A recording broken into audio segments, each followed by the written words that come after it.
Global star Ram Charan next cinema డైరెక్టర్ల పేర్లు మారుతున్నాయి.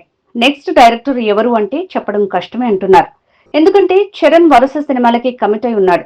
ఒక సినిమా రిజల్ట్ తో నెక్స్ట్ సినిమా డైరెక్టర్ కి గ్రీన్ సిగ్నల్ ఇస్తున్నాడనే మాటలు ఎక్కువయ్యాయి. ఈ మాటలకి తన నెక్స్ట్ సినిమాలో వేగం పెంచడమే కారణం అంటున్నారు. రామ్ చరణ్ పెద్ద మూవీ ఈ ఏడాది కంప్లీట్ అయ్యే ఛాన్స్ ఎక్కువే అంటున్నారు. ఇప్పటికీ ఈ మూవీ షూటింగ్ 40% పూర్తి చేశాడట బుచ్చిబాబు.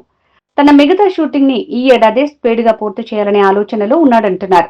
ఈ మూవీని ఈ ఏడాది పూర్తి చేస్తే మరి రిలీజ్ డేట్ కి అంత టైం ఎందుకు తీసుకున్నాడు అంటున్నారు. దానికి కారణం లేకపోలేదు అంటుంది టాలీవుడ్ ఇండస్ట్రీ. పెద్ద మూవీని ఈ ఏడాది పూర్తి చేసి నెక్స్ట్ ఇయర్ ఫస్ట్ లోనే మరో సినిమా షూటింగ్ లో జాయిన్ అవుతాడట చెర్రీ.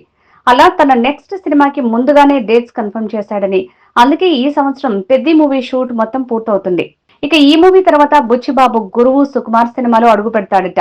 అలా పెద్ద తర్వాత సుకుమార్ సినిమాకే గ్రీన్ సిగ్నల్ ఇచ్చాడని అంటున్నారు.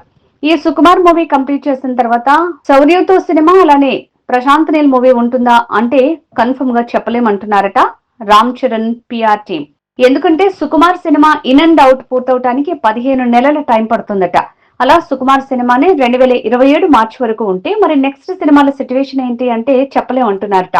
అంటే చెర్రీ నెక్స్ట్ సినిమాలపై అఫీషియల్ అప్డేట్ ఇచ్చిన సినిమా సెట్స్ పైకి వెళ్లే వరకు ఆ డైరెక్టర్ తో సినిమా ఉంటుందో ఉండదో, లేక కొత్త డైరెక్టర్ తో ముందుకు వెళ్తాడు అనేది చెప్పడం కష్టమే అంటున్నారు. మా వీడియో గనుక మీకు నచ్చినట్లయితే సబ్స్క్రైబ్ చేసి, లైక్ చేసి, షేర్ చేయండి. Thank you.